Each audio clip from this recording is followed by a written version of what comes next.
Okay, good morning everyone. I am your instructor in Java, and starting today all of our lecture will be video based. No, there will no be discussion. You just watch the video, then we will conduct the demonstration.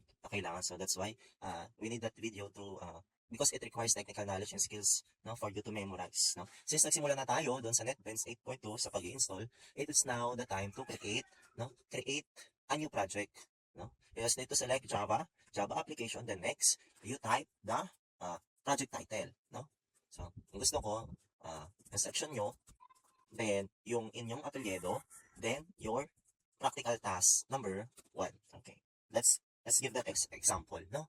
Makikita nyo dito, ito yung mga main parts, no? I-delete nyo lang itong mga comments na to. So, itong mga parts na to ay hindi magpapakita sa inyong program, no? Okay, sige. Okay, let's start with the basic parts of a Java program para hindi kayo malito. Ano nga ba meron sa isang Java program? Una dyan yung tinatawag nating package declaration. Since gumagawa tayo ng isang Java project, kung makikita ninyo, meron siyang isang sariling package, no? Galing siya dito sa new project na ginawa ninyo, no? Gumagawa siya ng sarili niyang folder. Okay, no? And, no, to proceed, kaya kailangan niyo ng package, pero it is highly optional naman since isa lang naman ang program na gagawin natin, no?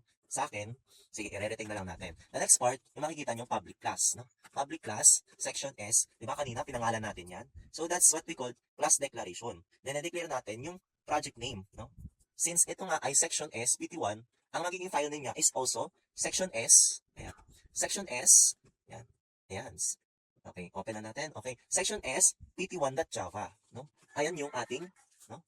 Ayan yung ating file name. And with that, no, ayan rin yung ating class declaration. Okay, i-close na natin siya. Okay. Yung ang opening braces niya, ito na yung sa start ng ating class. Kung makikita nyo, una at dulo, no, naka-enclose siya dito sa ating main method.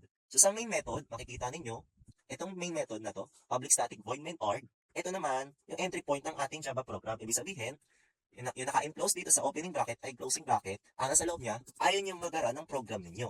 Okay. Ang tinatawag natin sa kanya ay black code, no? Okay.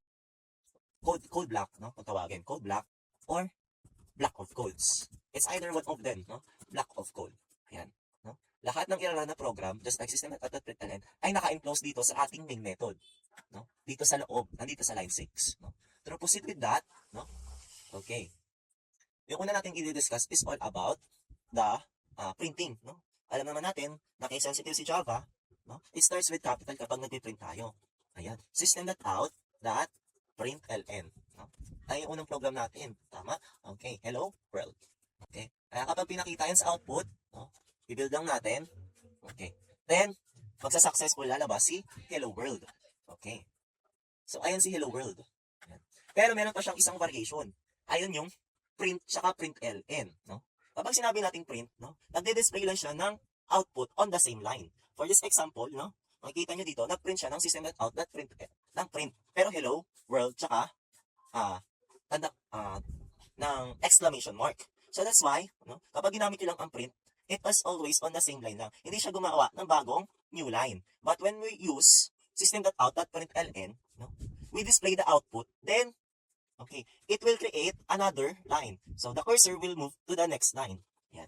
Kaya kapag ito nag-print, no, nag-print siya, una yung hello, line 1, line 2, which is world, then the exclamation mark, which is the third line. Okay. Ngayon, kapag pinaghalo natin siya, no? Kapag pinaghalo natin si Java, si print line at print lang, no? Since ito, yung unang print niya ay gumamit ng ln, it means that you are moving to another line. Then the second line, since it uses print, then the next output will be on the same line. Then the third one, no? Since print and ln ang ginamit niya, no? Kung may susunod na code, dito na sa third line, magpapakita yung next code. So that's what print line and print means, no? It is just matter of new line. So, ayun muna. So, next lesson natin ay tungkol sa, okay, data types and variables. Okay, thank you very much.